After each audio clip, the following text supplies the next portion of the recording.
That's the message. It doesn't mean to say that there's nothing Africans can do. Of course there is. This is what it's about. Because if Africa does do something different, I assure you living standards of all those in Europe and North America and Asia is going to fall.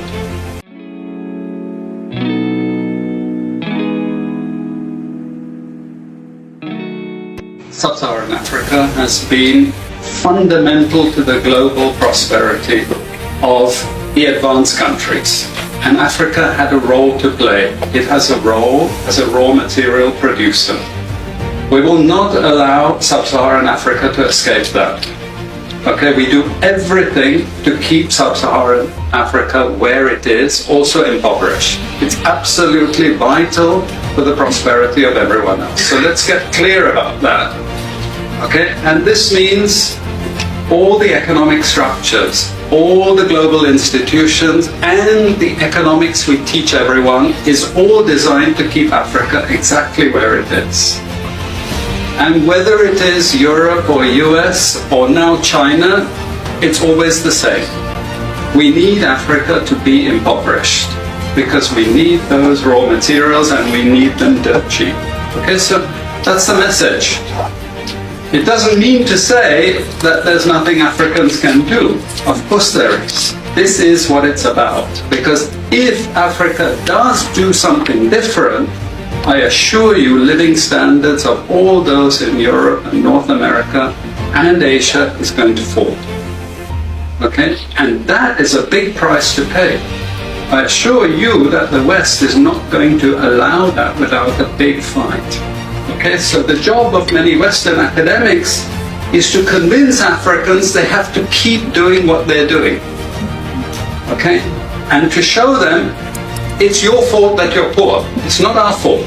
It's your fault that you're poor. You know, so this is what we do in academic institutions. We know the basic forces that have caused this underdevelopment. We know it's colonization. We cannot afford to allow Africa to industrialize and start producing manufactures.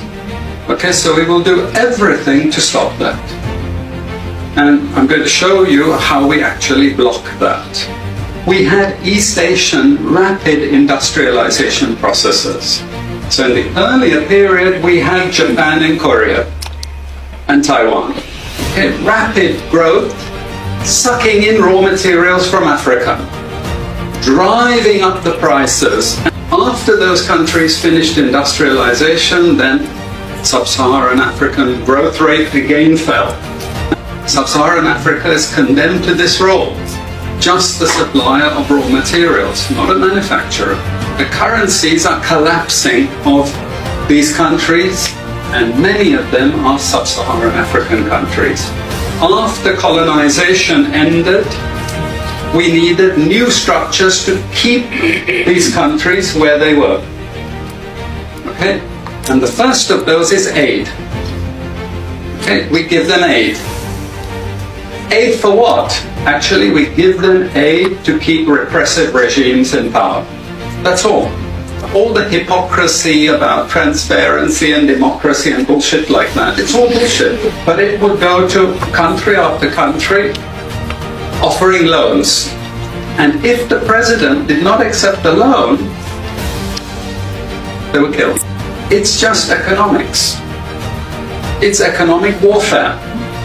The rich declare war on the poor. It happens everywhere. It happens in a country. The rich control the government. Of course they do. You really believe you have democracy? Come on. You know, I mean, grow up. Who has all the subsidies and income support? US, Europe. The largest budgets in the world for supporting their farmers are Europe and US. You see, we're keeping them dependent. We're keeping them on a string.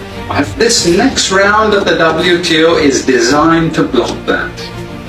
To block anyone else getting on top of the ladder.